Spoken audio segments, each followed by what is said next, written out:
जय जिनेन्द्र। भामंडल कौन था? भामंडल का जैन रामायण में बहुत उल्लेख आता है। भामंडल सीता का सगा भाई था, जुड़वा भाई था। एक बार राजा जनक की पत्नी विद्या के गर्भ में दोनों भाई बहन दोनों बालक आए थे।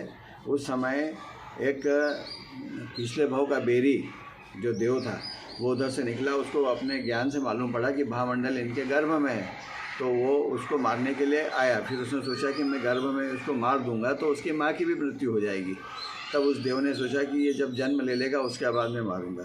और जब दोनों जुड़वा भाई बहन का जन्म हो गया तब वो भामंडल को वहाँ से चोरी करके ले गया देव, और चोरी करके ले गया और उसको मारने के लिए। लेकिन फिर क्या हुआ कि देव का मन पिघल गया और उसको लगा कि मुझे इस पाप के कृत्य का उसका फल भोगना पड़ेगा।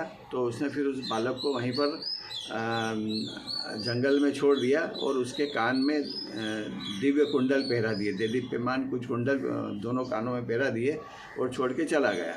लेकिन उधर से ही राजा विद्याधर एक था, राजा चंद्रगति विद्याधर, वो उधर से निकला तो उसने देखा नीचे इस बालक को प्रकाशित जगमगाता हुआ। तो वो नीचे आया, उतर करके उस बालक को वो अपने साथ विमान में रख के ले गया विद्याधर, और उसने अपनी रानी को उसको सौंप दिया, क्योंकि उसकी रानी को बालक नहीं होते थे, बच्चे नहीं होते थे। तो उसकी रानी को सौंप दिया और बाहर सब दूर नगर में घोषणा करवा दी कि रानी को बालक हुआ है उस भामंडल को। और उस भामंडल का नाम उसने प्रभामंडल रखा, क्योंकि ऐसी प्रभाव जब उसको देखा था ना, जब वो पैदा हुआ था, जब वो जंगल में था, देदीप्यमान कुंडल से प्रभा प्रकाशमान हो रहा था, उसका नाम प्रभामंडल रखा, जो कि बाद में भामंडल नाम से ही प्रसिद्ध हुआ। और ये सीता का सगा जुड़वा भाई था, और यही सीता के प्रेम में मोहित होकर के पागल हो रहा था सीता से शादी करने के लिए। तो ये भामंडल जो था वो अपने आप को विद्याधर समझता था, जबकि वो विद्याधर नहीं था, वो भूमि गोचरी था।